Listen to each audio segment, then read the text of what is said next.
We might see an interesting battle spell come out from Phoveus. I was expecting a Vengeance.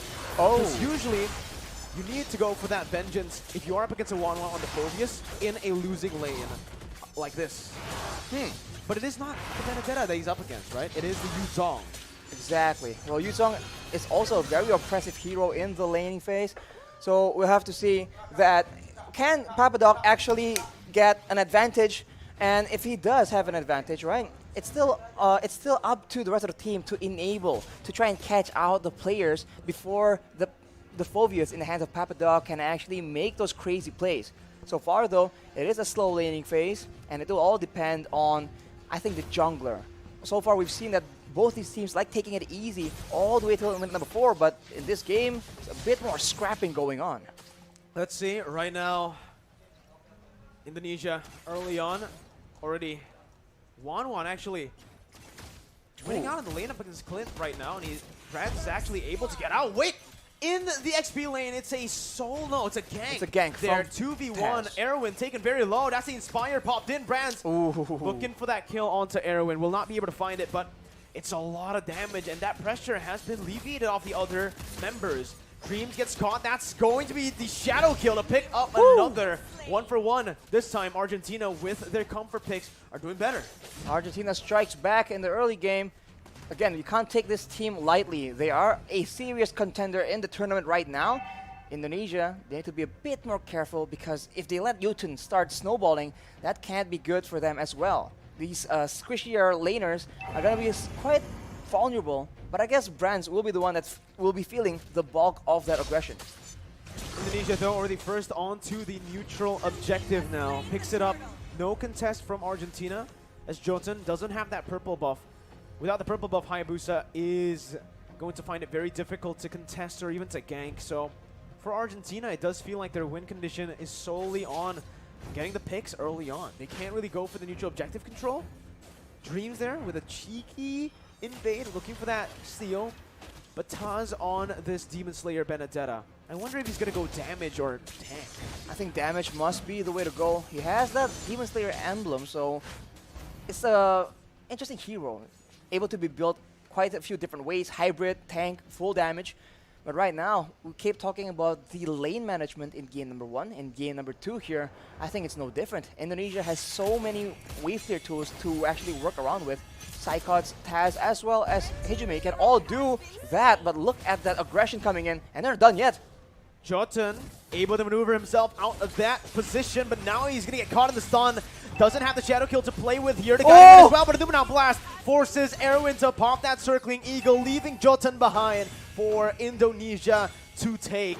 Erwin trying to dish out damage back, but again, it's Indonesia that it really feels like Indonesia has Argentina's number in the rotation game.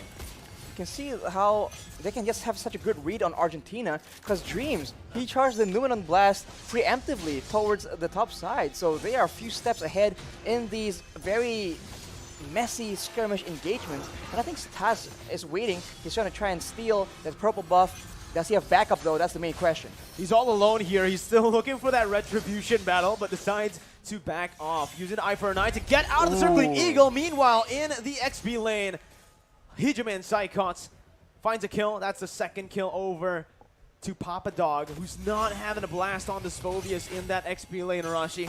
We mentioned it, up against the Yuzong. It's going to be really difficult to lane, especially with the ganks that's constantly just being placed by Indonesia. Not only are they having a Phoveus fall behind, they're having Psychots on the Yuzong, just absolutely wrecking it in that EXP lane. That can't be good, as the Indonesians are pushing the aggression, and look at that. Real world manipulation popped in. Jotun looking for an opening as Hijime jumps back to the black shoes, but it's going to be caught by Jotun, who was very patiently waiting. They're going to blast onto Civ and on towards Erwin as that's the crossbow attack opened up. Erwin taken low, still able to survive, but with Civ down, this means that not only is Indonesia winning in the XP lane, this 1-1 on the hands of Brands as well is ahead, which is not a good sign. Absolute disaster as far as the laning phase is concerned. And look at the babysit coming in. But on the other side of the map, that is Zycos just making a very aggressive play. It almost pays out in a kill. Unfortunately, not just yet. They're just pushing the tempo again and again. And Argentina, which lane are they supposed to make plays in? Because at every moment, they're getting out-rotated. And Indonesia is just in the bush, just waiting for them to walk in unsuspectingly. It's absolutely insane right now. 5-2. But Taz jumped in all alone there. Looking for the purple buff, finds it and gets out. No punishment. It's actually going to be Indonesia who looked for the collapse under the tier 2. Real world inflation popped in, but Zycos jumped to the Furious Dive. Now, in the midst of it all, Arrow going to be taken low, but Dreams is still alive with the help of Taz, who jumps in with the final blow. Looking for another kill right now as he jumps out, and he buys enough time for Brands to pick up that top side tier 1. They didn't lose a single member in that dive.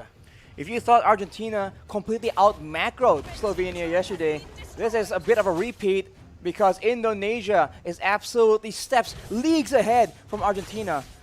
Unfortunately, Dreams was not taken out, and due to him being so low, it baits the rest of the members of Argentina, and Indonesia were able to punish that. And while all that is happening, the fight began without Brands, and doing that, Brands just didn't stay still. Goes for objectives, goes for more farm. And we talked about the 1-1 having a good lane.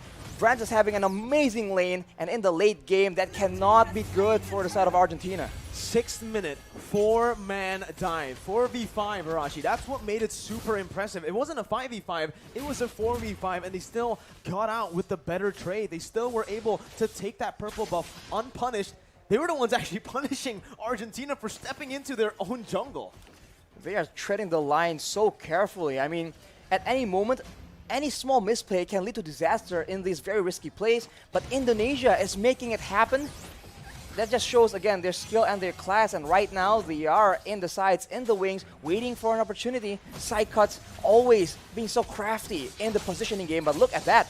Jotun has the quad shadow, gets out, but it's going to be chunked by Hijume, who follows him under the turret with the black shoes, gets out. Real world inflation popped in, but that's going to be Tatu, who targets him down with the final blow. Forcing the flicker out, Dreams taken down in the back lines by Papadog as he jumps into the body force. Hijume falls as well. Indonesia, too over-aggressive, finally punished here by Argentina, but Brands is looking for the crossbow attack. Pops in the end against Papadog, who gets the safety with the guiding wind. Taz still looking for a Zycos with the Black Dragon form now, still going for this fight. It's a 3v5, but Indonesia still are able to push Argentina back, but it does not change the fact that Argentina were able to find another 2 kills.